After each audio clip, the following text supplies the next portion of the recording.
15 नवंबर 2000 यह वह दिन था जिस दिन बिहार रीऑर्गेनाइजेशन एक्ट के तहत बिहार का बंटवारा किया जाता है और एक नया स्टेट जन्म लेता है जिसका नाम था झारखंड।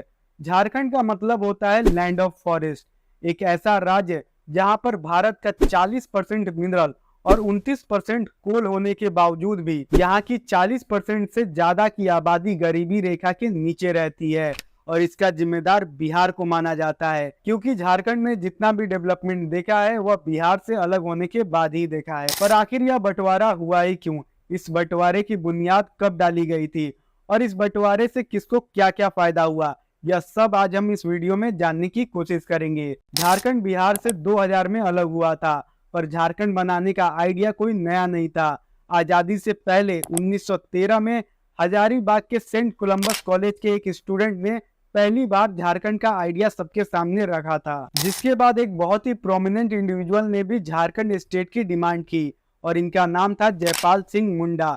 यह वह आदमी थे जो कि ट्राइबल फैमिली से बिलोंग करने के बावजूद भी ऑक्सफोर्ड यूनिवर्सिटी से अपनी डिग्री कंप्लीट की, इंडियन सिविल सर्विसेज के लिए क्वालिफाई हुए और इन सबसे बढ़कर वह इंडियन हॉकी टीम के कैप्टन थे जब इंडिया ने 1928 के ओलंपिक में गोल्ड जीता था। उन्होंने आदिवासियों के लिए एक नए स्टेट की डिमांड की जिसे साइमन कमीशन ने रिजेक्ट कर दिया, जिसके बाद 1939 में उन्होंने आदिवासी महासभा का गठन किया और आजादी के बाद फिर से वह पीएम नेहरू से झारखंड की डिमांड कर रहे थे, लेकिन नेहरू जी ने भी इस डिमांड को रिजेक्ट कर दिया। इस रिजेक्शन के बाद उन्होंने अपने सोशल ऑर्गेनाइजेशन आदिवासी महासभा को एक पॉलिटिकल पार्टी में बदलने का डिसीजन लिया जिसका नाम था झारखंड पार्टी, जिसने 1952 के इलेक्शन में साउथ बिहार में 32 सीट जीते थे। लेकिन अब धीरे धीरे झारखंड स्टेट का आंदोलन धीमा पड़ने लगा था।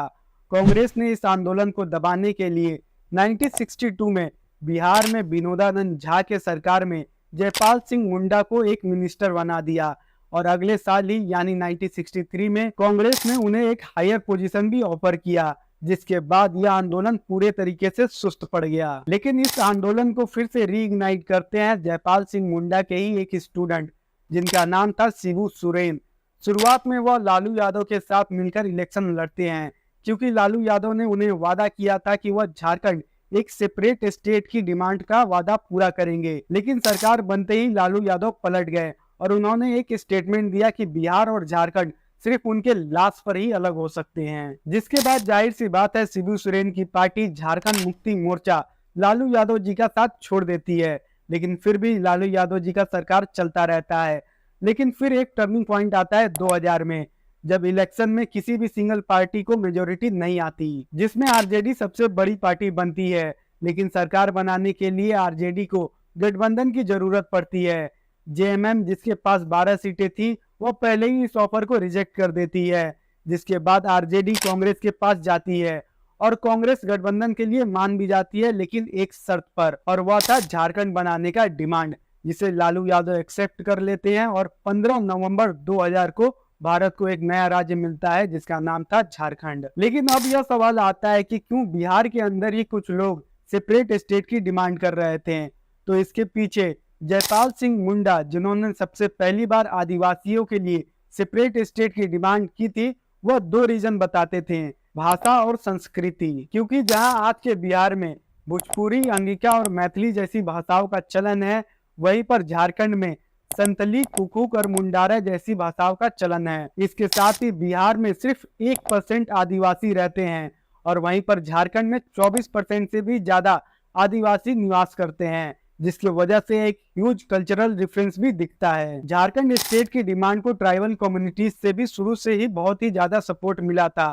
क्योंकि साउथ बिहार की ज्यादातर कम्युनिटीज अपने आप को मार्जिनलाइज और नेग्लेक्ट फील करती थी। ट्राइबल कम्युनिटीज का इतना ज्यादा पॉपुलेशन होने के बावजूद भी बिहार असेंबली में उन्हें कभी भी अच्छे से रिप्रेजेंट नहीं किया जाता था। इसके अलावा कुछ लोग यह भी मानते हैं कि झारखंड एक पहाड़ी इलाका है जहाँ पर माइनिंग का स्ट्रॉन्ग पोटेंशियल है।